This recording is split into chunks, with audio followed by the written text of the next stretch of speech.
Okay, if you're a guest of this, welcome. We're delighted that you're here with us. We recognize that you take a chance to be here, that visiting a place where you don't know people perhaps, or a church that meets in a movie theater, that's weird. And so we just kind of want to acknowledge that as fact, like welcome. And we just want you to know that we work real hard every week to not embarrass you and ask you to wear shorts that are too short with your boxers hanging off the bottom, anything like that. That's all voluntary. We won't pull you up here and do that. I wouldn't do that either. It's important to us that you would know that we're a church that wants to gather and scatter. Our understanding of the gospel is that Jesus is who he said he is. That in his life, in his birth and life and death and resurrection is new life, is healing, is forgiveness of sin, is rightness with God. And yet at the same time, simultaneously, we're convinced that the gospel doesn't stop there. That the gospel's interest is far bigger than getting people into heaven after they die, far bigger than asking you to hold out hope for some afterlife, but that the gospel kicked into gear a new era of existence in which God is, through his Spirit and his people, bringing restoration, restoration that in some forms and when it's built on Jesus as the foundation lasts forever. So we talk a lot about gathering and scattering because we like this. We want to do this well. We want to do this in a relevant manner, and yet we don't want to do this very often. Once a week sounds good to us. And then we try to flesh that out in our offices and neighborhoods and schools and classrooms and dodgeball courts, stuff like that. So welcome. We started a series last week that we're calling Margin. We said last week that a guy named Richard Swinson was really the guy who initiated the bulk of the conversation. He recognized as an emergency room physician that the majority of the people ending up in his office were there, not because of physical ailments in and of themselves, but because of a result of marginless living.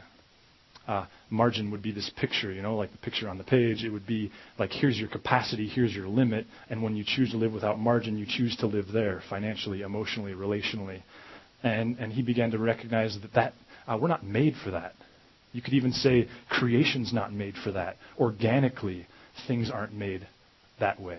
We are reaping the benefits of living that way as a society in lots of regards right now. And so he says we dial it back. We live beneath our capacity a little bit.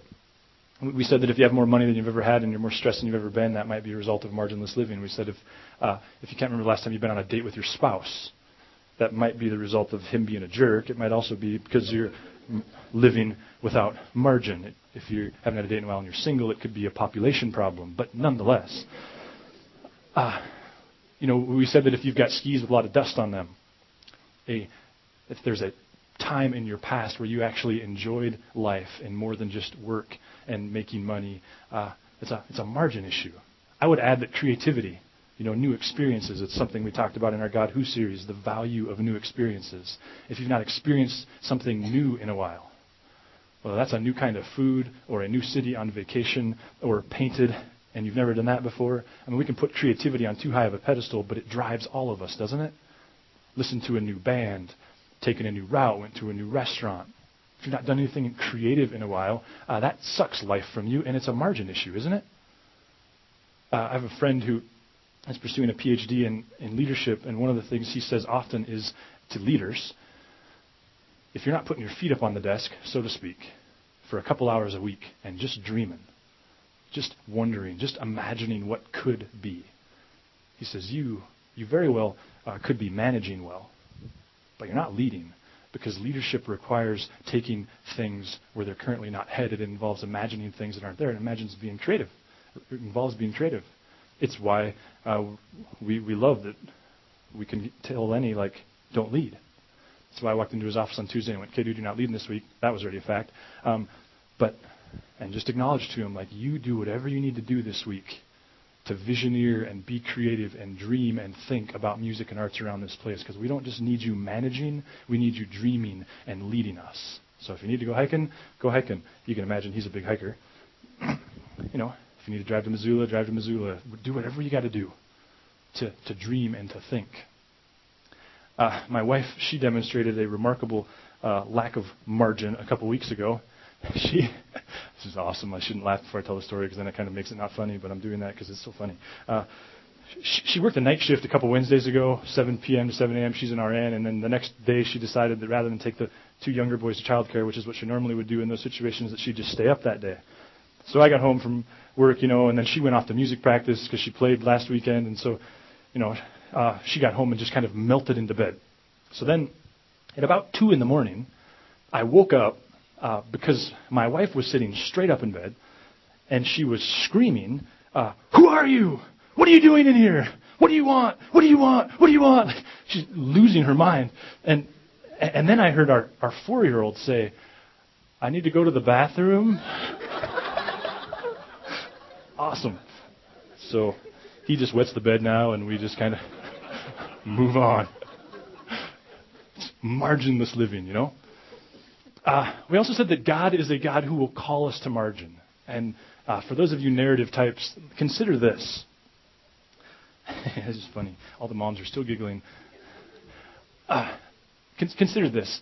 God leads these people, the Israelites, out of Egypt. He gets them into Egypt. They've been slaves for 400 years. For 400 years, their existence has been defined by what they can produce, by their ability to make bricks. It's a brutal slave society. You can go see these Egyptian slave societies today. They're these brutal societies. Not that they're, you can go see them, the historical remnants of them. So for 400 years, all they've known is to be slaves, and their value is defined by their work. In Egyptian culture, a day off was immoral. You just didn't do it. Some scholars, some theologians would say that we can read the first couple books of the Bible best, the Torah, Genesis, Exodus, Leviticus, Numbers, Deuteronomy. If you understand that the bulk of the oral tradition was born when you ended up with these Israelites in the desert without a societal system going, okay, now what? And one of the first things Moses, their leader, via God, says to them is, okay, in the beginning, God created. And on the first day, and the second day, and the third day, and the fourth day, and the fifth day, and the sixth day, He created. But He had 7 to choose from, 7 to use. And on the 7th day, He did nothing.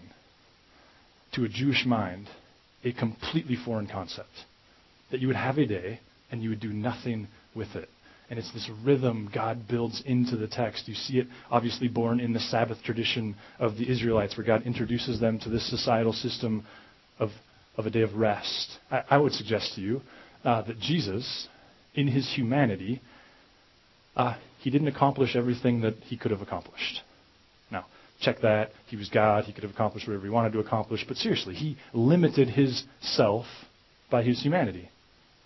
You see these instances where people are looking for Jesus. And they're like, where's Jesus? Like, I'd like to be healed. And He's alone. He's away. He's with God. You see these instances where people say, like, hey, look at all these people that are still here. And He goes, I got to go. I got to take off. You see in Jesus' life that He did not maximize His potential. And then I invite you to consider what that means for you as a manager, as a salesperson, as a husband, as a wife, as a friend, as a neighbor. That Jesus Himself didn't exert, if you picture a sponge, He didn't squeeze every drop of His capability out of Himself. Now, you got to be careful with that. You could even say this, that He had upwards of, we know historically that there were thousands of people following Him around, and shortly after His resurrection, He had these mobs of hundreds. But He had 12 disciples. And on top of that, oftentimes He only took 3 of them with Him. It's not very fair. Right? It's not equal distribution of opportunity with Jesus, but it's margin. And so as you surrender your life to God, God is going to lead you to margin. So last week we talked about financial margin, and we unpacked a few things just by way of review because these last week and this week are so connected. We said, first of all, that all of us live on a percentage of what we make. That all of us, we all live on a percentage of our income, whether that's 100% or 110% or 80% or 50%. We all live on a percentage of our income. And secondarily, all of us are tempted to believe that our financial issues are income issues. That if we could just make a little bit more money, our financial issues would go away. And the pushback that I offered you last week was really a question, a challenge, followed by an observation.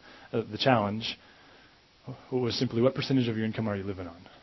I don't know if you did that or not. I invite you to do it if you haven't yet. But just to kind of look at your finances and go, what percentage of my income do I live on? What percentage of our income do we live on? And secondly, we made this observation, that people have margin. They don't have it because they can afford to have it. Like, people who have margin because they choose to have margin. People who make 10 figures have to choose to have margin. People who make 20 grand a year have to choose to have margin. Now, in that statement, there's some abrasion, isn't there? There's some, that bugs me. And I'll grant you that. Because for some of you, what wouldn't be true is to say that tomorrow, if you really wanted to have margin, you could have it. It would be unfair. For some of you, maybe you could. For some of you, you're looking at years, maybe decades. Maybe that's an exaggeration, maybe it's not. But for some of you, to say, like, if you want to have margin, you can choose to have margin, okay, that's true in principle, but not tomorrow. And so what we're going to do this morning is going to feel a lot like a financial seminar, which nobody's more insecure about that than me. I don't know if that makes you feel any better, but it makes me feel better having said that. Because I just want to unpack, like, okay, how do I get there? What would a plan look like to get to a place of financial margin? Okay? So we're going to start here. This is stuff, by the way, that, of course, I didn't come up with because I don't think in this kind of detail. I'm borrowing it from people like Dave Ramsey and some friends and Andy Stanley and others. So the first thing you got to figure out is your annual available income. Now, there's a green sheet in your cup. You can't read the green sheet, but we feel better if the green sheet's there because then we feel like we gave you the opportunity to learn something. Just kidding. But that's mostly for you to take home. And if you want to, I don't know if you have there was a lady last service with her cell phone. It was really cool. She was reading this, and I thought, wow, there's got to be a way. Anyway, first thing you got to figure out is your annual available income, which is simply this, to take your annual income, whether that's you and your spouse, and subtract your debts. Taxes, car payments you're already committed to, house payments you're already committed to, the stuff that you've already signed a dotted line somewhere and said, I'll pay that. So you're subtracting your income, you're subtracting that from your income. That's going to give you a number. That's your annual available income. You're going to take that number, you're going to set it aside. Next thing you got to figure out is your margin goals. Now, pause. We're just talking goals. We're not talking reality. We're not talking what you're going to do tomorrow. We are just talking goals for now. So based upon your annual income, what percentage do you want to save? Which means what percentage do you want to set aside for retirement? Which percentage do you want to set aside to fix the transmission when it goes out so Visa doesn't have to fix the transmission? What percentage do you want to set aside to buy a car for cash in the future? What percentage do you want to set aside to help your kids with their school? What percentage do you want to, what your future goals? What percentage do you want to set aside so that your financial goals can be met? Because you're spending it all, they never will. And so you're going to get a number, obviously, when you multiply that by your annual income. The second thing is your margin goal, your giving goal. What percentage do you want to give? Please don't get hung up on 10%. I think it's a good floor. I don't think it's a ceiling. I also don't think it's a requirement to start there. But what percentage do you want to give? Check this out. I'm going to show you some pictures. This is a field near the present-day Nazareth. This is what I'm trying to help you feel is a family's field in this day. Next picture. So you can see that things have been a little lumped together. This isn't totally representative of what they would look like in Jesus' day. Whoa. But see that strip there? Like a normal family field, a pretty well-to-do family, frankly, would have had a field about the width of this stage and twice as long. That's what they would have had to grown their food for their family for a year. And therefore, what they would have also had available to barter and trade so that they could diversify their palate a little bit. In between there, you can see a row of weeds, and there's still a little bit of the fence left over. So in Jesus' day, there would have been these rock fences about as far off the stage as this, or off the ground as this chair is the stage. And everybody's field would have been lined by these fences. So family fields would have been one after the other. Now check this out. Leviticus chapter 23, of which I picked a poor version. When you harvest the crops of your land, do not harvest the grain along the edges of your fields. Some translations, and the more literal translation would be the corners of your fields. And do not pick up what the harvesters drop. Leave it for the poor and the foreigners living among you. I am the Lord your God. So even in today's Jewish literature, there are these conversations where one Jew might say to another, well, how big's your corner? What does that mean? Well, see, what the Jews recognized is while they were told to leave their corners unharvested, the size of that corner was never defined. The degree to which that corner was to be left unharvested was never defined for them. And so the Jews, the size of a corner was idiomatic for, well, how generous are you? Because there was this culture of, you could look at a guy's field and go, whoa, wow. man, that guy left a corner, but there's just one stock sitting there. Or, whoa, wow, look at that corner. I could feed my family off that thing. I don't say that to induce guilt or shame, but in the giving goal, that's what we're talking about. How generous do you want to be? We're not talking reality. We're just talking goals. We're saying if you could do this tomorrow, this is what you'd want it to look like. So that's going to give you, obviously, a number 2. And so the third step is to figure out your monthly consumable income. To figure out your monthly consumable income, here's what you're doing. You're taking your available income, your annual available income, you're subtracting your margin goals, and you're going to get a figure. You're going to take that figure and divide it by 12, and that figure is going to tell you what you have to live on every month. And when you see that figure, you're going to pass out, you're going to fall off your chair, and someone's going to have to bring you some sort of something to wake you up, right? Because you're going to pass out. Stop. We're just talking goals. Now you know where you need to get to. If you want financial margin, now you know what that looks like. Now you have a goal to get to. You know, you've got the gold medal. And now what you need is a plan. How do I get to that place? Suggest a few things on the plan. First is you got to track/budget, which for some of us makes us twitch, right? Like, oh, geez, really? I thought I just had to give 10%. I have to budget to track. Oftentimes, I think we think the issue is giving. Like, am I just giving my money? I think oftentimes the reason why people are so turned off to God via money is because we've made the conversation about giving. It's not the conversation. The conversation is about stewardship. Check this out. In Luke 16, don't go there yet, Johnny. Jesus said once upon a time, he's telling a story. He didn't say once upon a time, but that's really what he's saying, like once upon a time. And he tells a story about a business owner who hired a CPA to keep his books for him. And then as time unfolds, he learns that his CPA is being dishonest with his stuff. And so Jesus says he calls the CPA into his office and says, word is you're dishonest, you're fired. I see you're dishonest, you're fired. CPA goes back to his office, he's packing his books, he's going, what am I going to do now? And Jesus literally says, he thinks to himself, well, I'm too weak to work for a living, so I'm too weak to dig, I think is what the text literally says, so I can't do that. I'm too proud to beg, so I can't do that. And then he says, oh, I know what I'll do. And he picks up the phone, and he starts calling the guys that his boss did business with and saying, how much do you owe the boss? And the guy would say, I owe him $10,000. And the guy would go, make it 5. He'd call the next guy, how much do you owe the boss? I owe him $500,000. Make it 300. He still had the liberty to forgive this guy's debts, and he went down the line and forgave a whole bunch of debts. Now you and I see what he's doing. He's building favor with these men. And the audience is thinking what you're thinking. How could the perfect Son of God tell a story about a crook like this? Right? They're waiting for the hand of God to come down and crush the guy, and then there's the laughter in the background, on the soundtrack, and everyone goes about their righteous living.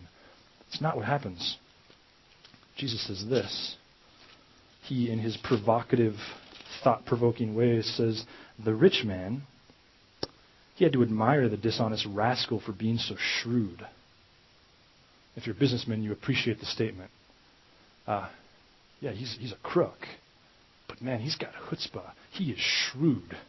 Going to jail, yeah, but he's shrewd. And it is true that the children of this world, that's people who don't follow God, are more shrewd in dealing with the world than are the children of the light, people who do follow God. Here's the lesson. Use your worldly resources to benefit others and make friends. Then when your earthly possessions are gone, they will welcome you into an eternal home. And then verse 11. If you're untrustworthy about worldly wealth, who will trust you with the true riches of heaven? Which, by the way, is not a crown, it's responsibility. So, Jesus, he says this, it's about stewardship. It's not about giving, it's not about money, it's not about percentages, it's about stewardship. This man was commended because he recognized that what he had in his skill and in his resources and in his experiences and yes, in his finances was an opportunity to leverage for something. He could use it for something. And Jesus says, rather bluntly, sometimes people who don't follow God are better at grasping that concept than are those who don't. So why budget? Why track your spending if you don't keep your budget? Well, if you hired a money manager to keep track of your stuff and you called him into your office and said, hey, where's my money going? And he said, I don't know. How much longer would they be your money manager? About as long as the you're fired punch takes, right? You're a steward. I'm a steward. The Bible does not teach that God wants your money, nor does it teach that God simply wants you to tithe. The Bible teaches God's way is you have aligned yourself with God, and thus what you have and who you are is a resource for Him. We're stewards. So there's the budget issue. Number 2 is you got to start giving and saving now. Now here's where it gets tricky. Because some of you, you're going, I don't have any margin. I'm a long ways from margin. I can't have margin tomorrow. I'm living simply. I don't have any debts. I've got very little debts. I don't have credit card debts. Some of you, you've been unemployed for a long time, and you've been making really godly choices and living simply, and you're just going like, there's no margin. Then start at 1%. Give 1%, save 1%. Start somewhere. Because giving and saving, it's not a math issue, it's a heart issue, it's a habit issue. Everyone in this room who is a saver, who is a giver, is going to say to you, no, it's not about math. I've got to develop the habit. And if it's 0.5%, then I'll go 0.5%, and I'm going to trust that. The other part of this is going back to Malachi. God says, test me. Test me. Test me and just see. A story that unfolded recently of a friend who he and his family are dedicated to giving, had job issues for some time, and so when they couldn't pay their tithe, they kept it in a ledger. They kept track of it. And, it became like a bill for them, and they would catch up with it. Well, there was one particular tithe that they weren't able to pay. And, they would be any of us struggling to understand, like, how am I going to get this done? And then started interviewing for some more jobs, became a finalist for a particular job, interviewed for that, and was told he didn't get the job. Oh, but by the way, there's a 2% chance that the guy who didn't get the job, there's a 2% chance that he's going to turn the job down. This guy went like, done. Wrote the check, gave the tithe. I don't know if it was the next day or the day after he got the call. Hey, the guy turned the job down. Test God. Now, all of us are hesitant to tell those stories because we hate for it to sound prescriptive, right? We hate for it to present some formulaic way of controlling God's interactions with our finances. It's not what we're saying. Where are you going to start? You've got to develop the habit. Start somewhere. Third is a debt reduction plan. I'm not going to speak much to this. Dave Ramsey is brilliant at speaking at this. His snowball thing is on the screen. It's on that green piece of paper. His book is in the lobby. My wife and I are working this right now, trying to get student loans paid off. It's a remarkable deal and quite motivating because ultimately what we're trying to do is add to your monthly available income, right? And then number 4 is a lifestyle reduction plan. It comes back to you got to choose margin. Everybody, including Bill Gates, has to choose whether they're going to live on 100% of their income or not. Okay, so that's the technical stuff. You're more awake than last service. Let me simplify it. Those of us who are more picture people, let's simplify this. I've got $10. Let's just do it this way. For every 10 of these, margin looks like this. First one goes to God. Second one goes to savings. Third one goes to the government.